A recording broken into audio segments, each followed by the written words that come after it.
de retour au Paris Zéro Carbone organisé avec la Ville de Paris et France Urbaine.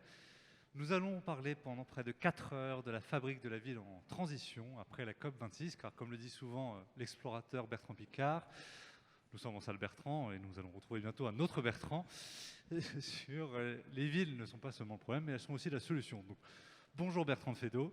Bonjour. Vous êtes président de la Fondation Palladio, qui a été à l'initiative de nombreux professionnels de l'immobilier pour non pas penser le monde d'après, vous l'avez réfléchi avant, la ville de demain, et justement vous avez déjà organisé, notamment avec John Kerry et d'autres, plein d'acteurs politiques, privés, publics, l'université d'été de la ville de demain, au château de Chantilly notamment, cadre exceptionnel s'il en est. Alors, comment vous y pensez à ce sujet tous les matins pour penser demain? Voilà, donc la préparation de la ville de demain, c'est un sujet qui est incontournable. On peut y réfléchir en tant que professionnel, et tous ceux que vous avez invités à ce colloque, généralement, sont des professionnels. On peut y réfléchir en sociologue, on peut y réfléchir en historien, on peut y réfléchir, bien sûr, en homme politique. Ce qui nous apparaît aujourd'hui à la Fondation Palladio vraiment novateur, c'est que la ville devient le focus, le lieu de concentration, à la fois peut-être de tous les sujets, mais aussi de toutes les espérances. Parce que si nous arrivons à traiter la ville d'une façon qui soit positive, sur le plan climatique, mais sous bien d'autres aspects aussi, à ce moment-là, je pense que nous préparons un avenir qui est celui qui résultera de ce grand basculement que nous sommes en train de vivre. Comment va-t-on faire, sachant que la population française et plus généralement la population mondiale est de plus en plus urbaine? Alors, je crois qu'il est vain de s'arrêter à des... Vous avez des gens qui vous disent, voilà, il y a 60% des gens qui habitent en ville, 80% des gens qui habitent en ville. Ça n'a pas beaucoup de sens. Nous sommes purement et simplement dans une société urbaine, c'est-à-dire que l'on soit en zone périphérique, que l'on soit en zone dense, que l'on soit en zone agricole. En fait, tout le monde est dans le milieu urbain parce que l'organisation urbaine a une telle prégnance qu'en fait, où que l'on habite, on est dans l'organisation urbaine. Et donc, les conséquences de cet état de fait, qu'on a d'ailleurs, je pense, très largement contribué à révéler au fil des années avec l'Institut Palladio, nous sommes dans cette société urbaine, fait qu'au fond, la problématique urbaine est incontournable. Et donc, soit nous arrivons à intégrer dans la préparation de la ville de demain toutes ces considérations qui touchent au climat, mais également à bien d'autres, notamment à l'inclusion, à l'accueil, la formation, la transmission des savoirs, etc. Soit nous réussissons cela, soit nos villes sont dans un risque important d'autodestruction et d'implosion. Et donc... comment on résout cette équation dans ce cas?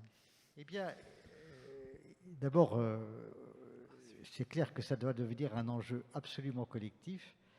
Et je pense que se saisir de la problématique urbaine dans tous les métiers qui constituent l'industrie immobilière est une ardente obligation. Mais là où le sujet devient très difficile, c'est qu'il y a une incontestable prise de conscience collective des problèmes auxquels est confrontée la ville. Il y a au fond, depuis une vingtaine d'années, il y a 3 périodes qu'on a traversées. Il y a la période des lanceurs d'alerte, qui ont été souvent dans le giron de l'écologie, qui ont fait un très gros travail et qui ont sensibilisé l'ensemble des acteurs de notre industrie, du monde politique, de la société civile, à l'importance des changements climatiques et de la biodiversité. Ce premier mouvement de sensibilisation qui a souvent été idéologique, et étant idéologique parfois répulsif pour certains, d'où les climato-sceptiques, a été relayé de façon, je pense, très positive par les scientifiques. Et je pense que la France a largement contribué par sa capacité de recherche, par la mobilisation du monde scientifique, à objectiver l'enjeu du climat, l'enjeu de la biodiversité et l'enjeu de la transformation de nos sociétés. Ça, au fond, aujourd'hui, c'est un acquis. Les réponses apportées aujourd'hui sont à la hauteur des enjeux? Je veux dire, tout le travail est devant nous. C'est-à-dire que les 2 premières phases que j'évoque sont des phases de sensibilisation et de constat. Aujourd'hui, nous ouvrons une phase qui est absolument déterminante, qui est la phase du faire. Comment est-ce que, n'étant plus dans l'ignorance, nous sommes capables d'intégrer tous ces éléments dont nous avons connaissance pour changer nos métiers et changer notre regard sur la ville. Le problème, c'est qu'on n'a pas de temps pour faire ça. Vous voyez, je vais vous donner une comparaison qui peut-être vous éclairera. On vient de faire une découverte extraordinaire sur les menhirs de Carnac. Je suis sûr qu'il y a des Bretons parmi nous, je me retourne volontiers, et on s'aperçoit que ce qu'on croyait être des pierres dressées correspond à un ensemble extraordinaire sur le plan de la civilisation, sur le plan de l'astrologie, etc. Et que la moitié de ce dispositif, voire les 2/3, sont aujourd'hui sous l'eau. Et donc, ce dispositif qui a été construit c'est la face émergée de l'iceberg. Il y a environ 7000 ans, a été construit dans un univers qui était émergé. Et donc, il a fallu des millénaires pour que ce qui était terre devienne eau. L'enjeu qui est devant nous aujourd'hui, c'est la rapidité. C'est-à-dire que ce que nous avons à vivre aujourd'hui doit se dérouler non pas à l'échelle du millénaire, mais à l'échelle de la décennie. De la décennie. C'est-à-dire qu'on a 10 ans ou 20 ans devant nous pour traiter le problème. Et je veux dire que j'ai été extrêmement impressionné lorsque nous avons organisé avec la Fondation Palladio l'Université de la ville de demain à Chantilly, auquel vous faisiez référence tout à l'heure, des propos de John Kerry, qui est venu nous sensibiliser à l'urgence. C'est-à-dire que le délai est incroyablement court. Et cette urgence, je pense qu'on n'en a pas pris encore conscience. Est-ce que quand on regarde la COP26, que certains qualifient de flop 26, est-ce qu'on a la hauteur, justement? La réponse est non. La réponse est non. C'est-à-dire que le phénomène auquel nous sommes confrontés est un phénomène d'une telle rapidité que nous devons mettre en œuvre à tous les niveaux, tous les moyens techniques, tous les recours de la science, tous les changements de comportement qui doivent se conjuguer pour arriver à un véritable basculement de la société. Et véritablement, le délai qui est devant nous est extrêmement court. Ce qui s'est fait en plusieurs millénaires pour la Bretagne et les menhirs doit se faire en quelques décennies. Et donc l'enjeu qui est devant nous est absolument considérable. Et le problème aujourd'hui, c'est que je pense que le niveau de conscience est arrivé à maturité, mais qu'on considère toujours que c'est le problème des autres. Et quand vous regardez, par exemple, la difficulté que l'on a à construire, où que vous soyez, dans quelque municipalité que vous soyez, vous avez des plans d'occupation des sols, etc. Chaque fois que vous arrivez avec un projet, ce projet, il est entravé par des actions de recours ou même refusé par les mairies alors que leur plan d'occupation des sols ou leur PLU prévoit la réalisation de ces logements, de ces équipements, etc. Ça, vous voyez, c'est un signe extrêmement fort de la distance qu'il y a aujourd'hui entre l'appréhension intellectuelle, la conscience intellectuelle que nous avons du sujet et la réaction collective que nous devons avoir. Et si je vous dis ces propos liminaires au début de cet après-midi, c'est que les 5 tables rondes que vous allez avoir, qui sont essentielles sur le plan de l'action ponctuelle, sur les différents aspects que vous avez choisis, ils doivent être éclairés par cette situation qui est à la fois une situation d'urgence et de risque de ne pas pouvoir faire. Vous voyez, ces 2 éléments-là, si véritablement on peut sortir de votre colloque, en ayant ça bien en tête, on aura gagné beaucoup de temps. Et ce que je peux vous dire, c'est que lorsque John Kerry est revenu comme ambassadeur spécial du président des États-Unis, Chargé du climat, oui. et qu'il avait prévu de faire sa tournée en France, puis à Moscou, puis à Pékin, Joe Biden avait décidé de réintégrer les accords de Paris. Décision très importante. Et il l'a décidé, mais il ne l'a pas explicité. Et lorsque nous avons appris que John Kerry venait en France, nous l'avons convaincu qu'il fallait venir le faire dans un lieu, au demeurant historiquement très beau, qui était les Grandes Écuries de Chantilly, mais qui était un lieu qui était ancré dans l'intérêt général, puisque Palladio est une fondation qui travaille sur cette question-là. Et ce qu'ont vécu ceux qui étaient là à ce moment-là, les 150 dirigeants qui étaient à ce moment-là, on a vu à John Kerry, qui est un homme d'une prestance extraordinaire, d'une grande intelligence, d'une incontestable autorité, arriver avec son discours sur papier qui faisait 7 minutes, et voyant, j'allais dire, la qualité des auditeurs et le caractère exceptionnel du lieu, poser son papier et parler d'abondance pendant une demi-heure, uniquement pour nous convaincre de l'urgence. Qu'est-ce que ça veut dire, se convaincre de l'urgence? Ça veut dire que nous devons réduire la distance entre l'appréhension intellectuelle que nous avons de ce problème qui est devant nous et les changements de comportement de nos entreprises, du monde politique, de la société civile, pour arriver à atteindre l'objectif dans des délais qui relèvent de la décennie. Merci Bertrand de Fédot pour cette introduction de la séquence Fabrique de la ville en transition. Merci beaucoup. Voilà, merci.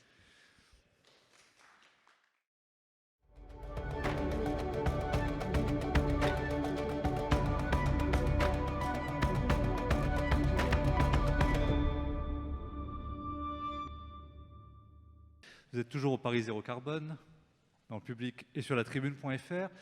Et donc on va revenir sur un sujet d'actualité qui est la densification contre l'étalement urbain. On a entendu parler pendant un temps de l'aide à la relance de la construction durable, qui n'était rien d'autre en fait qu'une aide aux maires densificateurs.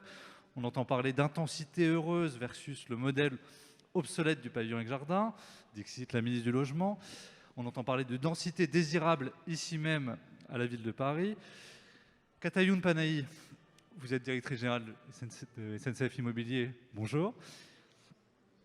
Et justement, quelle est votre définition, vous, de la densification? Parce qu'on va s'en rendre compte ensuite avec nos 3 autres intervenants masculins, c'est que personne n'a la même définition. Quelle est la vôtre, justement, sur ce sujet, la densification? Bonjour César, bonjour à toutes et à tous. À vrai dire, je ne sais pas. Alors, la définition de la densité, tout dépend si, évidemment, vous parlez de la densité de population, c'est la population ramenée à la surface. Si c'est la densité de construction, c'est évidemment la surface bâtie ramenée à la surface. Et puis, comme vous l'avez très justement souligné, la densité, il y a la densité ressentie qui peut parfois différer de la densité réelle. Finalement, je ne sais pas vraiment si la question, elle doit se poser sous la dimension de la densité, parce qu'on voit bien que 2 constructions qui pourraient avoir exactement la même densité peuvent très bien ne pas avoir du tout le même impact écologique, la même empreinte carbone, selon les matériaux qui ont été utilisés pour la construire, selon leur performance énergétique, etc. Et donc, je pense que la question devrait davantage se poser, non pas densité versus étalement urbain, mais plutôt sous sa dimension sobriété. Au fond, comment construisons-nous une ville qui soit plus sobre, plus résiliente au vu des enjeux écologiques et environnementaux, tout en essayant de préserver la qualité de vie à laquelle aspirent nos concitoyens.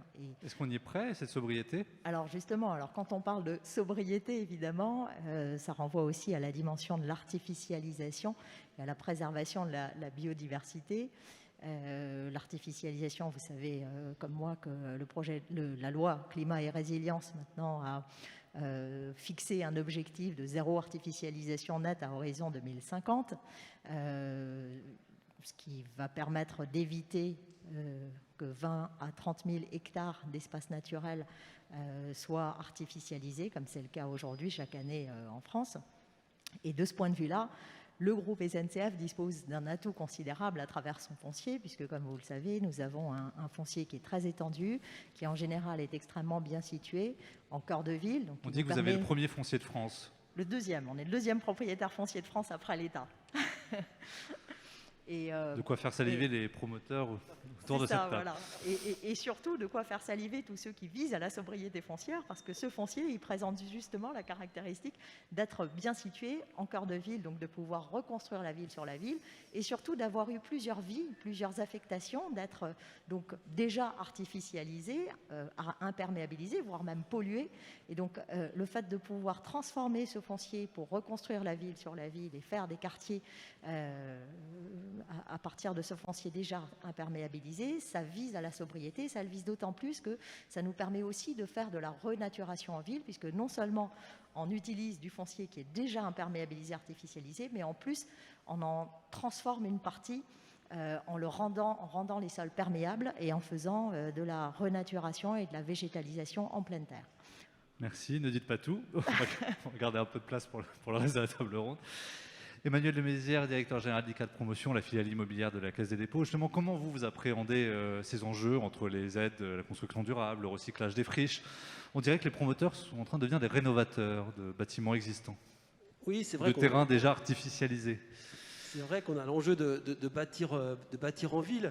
Et cette notion de densité, Catherine le disait, la perception est très subjective. C'est-à-dire que les grands ensembles des années 70, on le sait bien, monsieur le maire de Fontenay-sous-Bois ne va pas me démentir, renvoient une image de densité, alors qu'on est sur 100 logements à l'hectare, contrairement au 6e arrondissement haussmannien, où on a plus de 400 logements à l'hectare. Donc le sujet de l'attractivité, il n'est pas lié à la hauteur des bâtiments, il n'est pas lié à la densité, il est lié à la façon dont on construit la ville. Et c'est vrai qu'on sortir de la ville monofonctionnelle, mono-architecturale en fait. Exactement, donc il y a un enjeu, je pense qu'une ville dense, c'est une ville qui se transforme en permanence. Alors il y a quelques années, on était plutôt sur de la démolition-reconstruction. Aujourd'hui, quand on intègre les enjeux du bas carbone et avec une empreinte qui se limite, on est beaucoup sur la réhabilitation et la surélévation. Comment recréer des bâtiments qui sont conformes à une destination attendue par les habitants, et en particulier cette transformation dont on va parler nous la semaine prochaine au CIMI avec une nouvelle offre After Work qui traite justement de cette transformation de bâtiments, avec en particulier la transformation de bureaux en logement. On va lancer à titre d'exemple une première opération à Neuilly-sur-Seine d'un hôtel de 15 000 m² qui n'était plus dans les standards attendus en particulier dans cette période, par la clientèle. On va le transformer en logement, y compris avec une part de logement social à Neuilly-sur-Seine. Et donc c'est bien la transformation de cette ville qui est en œuvre. Vous n'avez pas trop le choix en même temps de faire du logement social. On n'a pas le choix parce qu'il faut loger tout le monde dans cette ville. C'est-à-dire qu'il faut vraiment qu'on réhabilite la notion du vivre ensemble. Et pour ça, il faut des espaces publics qui soient extrêmement qualitatifs, qui soient verts, avec une présence de la nature extrêmement forte. Il faut aussi des appartements qui apportent l'intimité nécessaire. C'est-à-dire pour vivre ensemble, il faut être aussi capable de vivre bien chez soi. Et donc, c'est des appartements qui sont confortables et qui donnent la possibilité, et c'est extrêmement important suite à la crise sanitaire qu'on vient de traverser, la possibilité à tous les ménages d'avoir un espace extérieur végétalisé qui puisse être approprié comme une pièce de vie supplémentaire. Je crois que ça, c'est très important. Merci. Jacques Herman, je me retourne vers vous, directeur général du groupe Altarea. Justement, les espaces extérieurs, la qualité, ça rappelle des enjeux dans le Pinel+, le futur dispositif fiscal de la mise du logement. Comment vous travaillez justement sur ces sujets de densification, sachant que la population est toujours plus demandeuse de villes, malgré un certain mouvement d'exode urbain plus ou moins prononcé? Donc nous, la ville dense, on la voit d'ailleurs plutôt intense que dense, on la conçoit à l'échelle du quartier. Le ticket de base, c'est 100 000 m², parce que c'est avec cette taille-là qu'on arrive à construire la mixité sociale, la mixité fonctionnelle, à alterner du bureau, du logement, des commerces, des restaurants, des cinémas, des espaces verts, et alterner aussi finalement densité à certains endroits et puis respiration à d'autres. Donc c'est vraiment ça, je pense. Alors bien sûr, après, vous y faisiez allusion, et c'est notre nouvelle marotte, on travaille beaucoup sur ces sujets, c'est la santé dans le logement. Voilà, c'est très fondamental. On passe la majorité de sa vie dans le logement. Avec le télétravail, encore plus. Il faut que dans ce logement où on est de plus en plus souvent, on remplisse toutes les cases de la santé, qu'elles soient mentales, physiques ou sociales. Et finalement, c'est comme ça qu'on arrive à faire une ville inclusive et heureuse. d'après nous. Et justement, cette ville inclusive est heureuse. Comment on la rend bon, j'effleure déjà le sujet du deuxième tour de table, mais comment on la rend acceptable? Parce que souvent, Emmanuel parlait de surélévation. Comment ça peut faire peur? Quand on est en face, on se dit non, je n'ai pas envie d'avoir 2-3 étages en face de moi. Quand on travaille à l'échelle du quartier, déjà, on arrive à quelque chose de plus intégré, de plus cohérent, de plus équilibré. On peut aussi déployer des solutions énergétiques ambitieuses. Voilà, ici, les Moulineaux, on a fait appel à la géothermie, à d'autres endroits, à la biomasse. Vous allez puiser dans les profondeurs et chercher de l'énergie. Exactement. Donc, quand on travaille à l'échelle du quartier, quand on travaille sur 100 000 m², ce qui est rare et difficile à trouver, mais à partir du moment où on a la chance de l'avoir, il faut réussir. On peut en effet déployer toutes ces solutions. C'est ce qu'on a fait, nous, en précurseur à Massy, avec le Grand Ouest, le projet du Grand Ouest. C'est ce qu'on a fait, qui a ouvert en 2017, qui est très agréable à vivre et je crois qu'il est plébiscité. Et c'est un peu ça la réponse à votre question. La rendre acceptable, c'est plutôt la rendre acceptée. C'est la faire plébisciter quand on a réussi à placer sur la carte un démonstrateur, comme Place du Grand Ouest à Massy, ou comme ce qu'on est sur le point de livrer avec ici Cœur de Ville. Je crois que ce sera des démonstrations vivantes qu'on pourra aller voir, qu'on pourra montrer, qu'on pourra partager avec des élus et avec des citoyens, qu'on arrive à créer une ville intense, heureuse, si on s'y prend à cette échelle et avec les méthodes d'Altaria. Alors on a ce projet de Massy qu'on a livré, on a ici, on a Besançon, on a Bobigny, on a Toulouse avec le projet du quartier Guillaumet. Donc c'est un peu notre marque de fabrique que je suis en train de décrire au passage. D'accord. Merci. Jean-Philippe Gautret, justement, merci d'être intervenu parce que les maires qui parlent de ce sujet micro ouvert, c'est rare, c'est plutôt double discours en on et off. Quelle est votre perception du sujet et votre application du sujet? C'est bien dommage d'ailleurs qu'ils le disent trop en off, les maires, puisque je pense que plus que jamais, on a notre mot à dire. La vraie question, c'est ce que disait Emmanuel de Mézières tout à l'heure, c'est il faut penser la ville en mouvement en fait.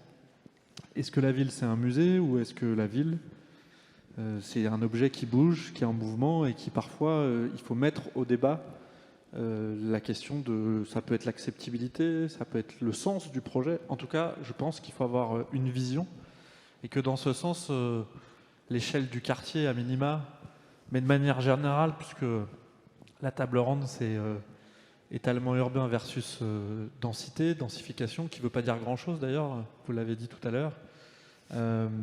C'est la question de comment on fait de l'aménagement du territoire. Vous allez peut-être avoir la ligne 1 qui va arriver chez oui, vous. Oui, mais si on avait fait un peu d'aménagement du territoire, on ne serait pas obligé de manifester pour obtenir ce qui, demain, est juste une logique. La ligne 1, le prolongement de la ligne 1 à Val-de-Fontenay, pareil. Val-de-Fontenay, c'est la deuxième gare d'Île-de-France hors Paris après la Défense, premier pôle de développement économique de l'Est parisien, et c'est la porte d'entrée de la Seine-et-Marne. Si on se pose la question encore que, effectivement, il faut investir dans les transports publics, à la fois d'un point de vue économique, social, c'est qu'il y a un souci d'aménagement du territoire. Et donc, moi, je pose la question de fond, c'est que, on a besoin d'avoir une vision d'aménagement sur l'ensemble du pays, d'ailleurs. C'est pas vrai que pour les métropoles. La question des transports pour le logement, elle est essentielle. Après, il y a une deuxième donnée, c'est que je pense que l'État est absent. En Île-de-France, on a voulu se doter de deux structures nouvelles en disant les maires, ils ne construisent pas, on a créé les EPT et la métropole. Au final, on construit encore moins. Les établissements publics territoriaux, les 12 exactement, territoires qui composent au final, la on construit métropole. encore moins qu'avant. Or, il n'y a pas besoin de ça, il suffit que l'État se mette autour d'une table et discute avec les élus. Et peut-être qu'il faut, à l'échelle de quartier, à l'échelle de zone, en fonction des objectifs des uns et des autres. Par exemple, pour ce qui concerne l'Est parisien, on sait qu'il y a un besoin de rééquilibrage entre l'Est et l'Ouest sur la question domicile-travail avec du développement économique, sur la question des transports. Et donc, on peut travailler en ce sens. Et il y a des endroits où on peut le négocier. Par exemple, pour ce qui nous concerne, nous, à Val-de-Fontenay, nous, on a 80 hectares, on refait de la ville sur la ville, très minéral à cet endroit-là, qui entoure l'autoroute. On retravaille à réintégrer 40% d'espace vert dans cette zone minérale tout en construisant des projets de développement économique, de logement, mais avec une zone qu'on a définie avec notre opérateur, notre aménageur, avec un plan d'aménagement, avec des architectes, des urbanistes. Parce que je pense pour que ça rende la ville acceptable, il faut donner des éléments de compréhension de la ville aux habitants. Si on construit des logements sur 5, 6, 7 étages, il faut peut-être leur faire des commerces en pied d'immeuble, ce qu'on ne fait pas beaucoup quand il y a de la hauteur en France. Peut-être leur construire des parcs et des aires de jeu, etc., etc. Et puis, dernier élément pour les maires, parce qu'on oublie de le dire, dans la situation qui est extrêmement difficile en ce moment pour les finances locales, c'est la question de quelle prime on donne aux maires qui bâtissent, et notamment pour avoir les équipements qui vont avec l'arrivée de nouveaux habitants. C'est un vrai sujet de fond. Dernier Vous élément. avez prononcé le mot, et justement, je vais donner la parole. Je vous la redonnerai tout à l'heure. Le temps tourne très vite. Non, je vous en prie. Madame Panahi, justement, les habitants, est-ce que c'est comme ça aussi qu'on réussit la construction de la ville dense et sobre en carbone? C'est en les incluant dès le début, et pas en livrant des ensembles comme avant. Tout à fait. Alors, je crois que ça a déjà été longuement explicité.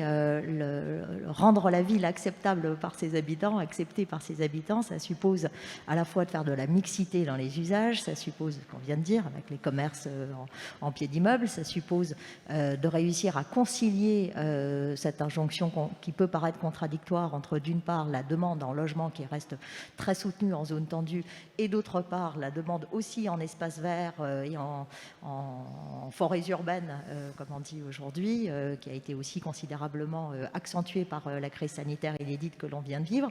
Et on arrive, je pense qu'on en fait tous, acteurs de la fabrique urbaine autour de cette table ronde, la démonstration tous les jours, on arrive à concilier ces deux objectifs qui peuvent paraître contradictoires, à concilier écologie et sociale. Il ne faut surtout pas opposer les deux. On arrive à faire des logements sociaux et de la renaturation. On le fait tous autant qu'on est, avec difficulté, parce que ça suppose de trouver l'équilibre économique qui va bien sur le foncier, mais on arrive à le faire. Et je pense que pour rendre encore plus la ville acceptable, il faut qu'on arrive à dépasser la vision, l'acception de la ville qui jusqu'ici a été faite et vue et conçue par les ingénieurs, les architectes, les urbanistes. Et je parle sans, évidemment, c'est pas une critique, je suis ingénieur de formation, donc c'est pas une critique. Simplement, on a peut-être eu tendance à voir trop la ville sous son côté, sous son angle des infrastructures, des équipements, du bâtiment, des fluides, des énergies, etc., etc. Et ça devient une forme de machine infernale que nos concitoyens ont de plus en plus de mal à accepter, et peut-être qu'on devrait davantage remettre de l'humain dans l'urbain, parce que finalement il y a une autre acception de la ville qui est celle de la police de la Grèce antique, hein, c'est la communauté, cité, oui. La cité, la communauté des hommes et des femmes qui la vivent et qui la font, et c'est peut-être sous cet angle-là qu'il faut la voir davantage, et c'est ce qu'on fait aussi en intégrant désormais dans la plupart de nos projets une dimension d'économie sociale et solidaire, une dimension beaucoup plus humaine, à travers nos opérations aussi d'urbanisme transitoire. Et puis je pense que pour rendre dernière manière de rendre la ville davantage acceptable aussi par les citoyens, c'est évidemment d'intégrer dans nos approches l'expertise des professionnels, les souhaits et les attentes des collectivités et des élus qui représentent les populations, mais aussi d'y intégrer l'inventivité des habitants eux-mêmes en faisant la ville et en construisant, en pensant la ville avec les citoyens. C'est ce qu'on essaye de faire, en tout cas nous au sein du groupe SNCF, à travers un certain nombre d'expérimentations, comme ce qu'on fait à Lunel, à côté de Montpellier, dans l'ancienne gare désaffectée, où on a instauré une permanence architecturale, des archis qui sont là et qui pensent la ville avec les habitants et qui mettent en place une programmation qui varie au cours du temps pour essayer de tester quelle est la programmation qui répondra le mieux possible à l'écosystème local. Messieurs, en 1 minute chacun, puisqu'il reste 3 minutes, comment justement on fabrique cette ville dense avec les habitants? Emmanuel Desmézières. Moi, je pense qu'on a devant nous trois enjeux pour aider les maires à redévelopper les communes et les accompagner dans cet acte, qui est un acte fort. On n'a pas beaucoup parlé de l'aspect budgétaire, mais on vous soutient sur ce point-là, parce que c'est vrai que créer du logement, c'est aussi avec la nécessité de créer des écoles, des crèches, et le financement aujourd'hui, il y a quand même un point d'interrogation derrière ce sujet qui est un vrai frein à la construction en France et dans les grandes métropoles en particulier. Nous, je pense qu'on a 3 enjeux. Le premier, on en a beaucoup parlé, c'est la construction bas carbone. Et donc, chez ICAD, on a 300 000 mètres carrés de c'est logique. Donc ça c'est un préalable aujourd'hui. Le deuxième enjeu, c'est de construire utile, c'est-à-dire des bâtis qui vont répondre à une véritable demande et sans obérer ce qui va se passer à l'avenir. Et donc la réversibilité, l'expérience qu'on a par exemple sur le quartier des Jeux Olympiques à Saint-Ouen, elle est intéressante parce qu'en fait on crée au départ du résidentiel qui deviendra à terme du bureau. On pourrait imaginer l'inverse aussi. Et je pense que de fait de construire des bâtiments sans destination déterminée d'un point de vue concret, ça donne la possibilité ensuite de faire vivre la ville sans démolir et sans réinvestir dans un bâti qui est très coûteux. Et puis le troisième sujet, c'est vraiment peut-être le sujet le plus important, c'est de faire du beau. Je crois que c'est vraiment ça l'enjeu de la ville aussi, c'est par sa diversité de formes. On a beaucoup parlé de la diversité des usages, avec ces pieds d'immeubles qui animent la place, qui animent la rue et qui font en sorte que le vivre ensemble, il fonctionne. Il faut faire du beau, et ça passe en particulier par une végétalisation à tous les étages, je dirais, c'est-à-dire à l'échelle de la ville, du quartier, de la copro et du logement, en particulier avec les espaces extérieurs, on en a parlé, et puis l'architecture. On a avec Jane Gang cette opération dans le 13e arrondissement pour l'Université de Chicago, qui émerveille en fait qui vont émerveiller tous les passants et qui déjà au niveau du permis de construire suscite beaucoup d'intérêt. C'est important de faire du beau et de faire des choses très différentes en fonction des formes urbaines que l'on a devant nous.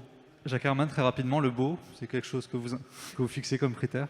Le beau, la santé, oui, on est au cœur de l'ADN de ce qu'on fait. Emmanuel a parfaitement raison. Moi, ce que je voudrais dire, c'est sur la réussite de cette ville, il y a un enjeu environnemental. Il faut arrêter d'en parler, maintenant il faut le faire. Je suis d'accord avec Bertrand de Fédot. On va faire une petite pause. On s'est fixé des objectifs très importants. Maintenant, il faut juste les livrer, comme on dit en franglais.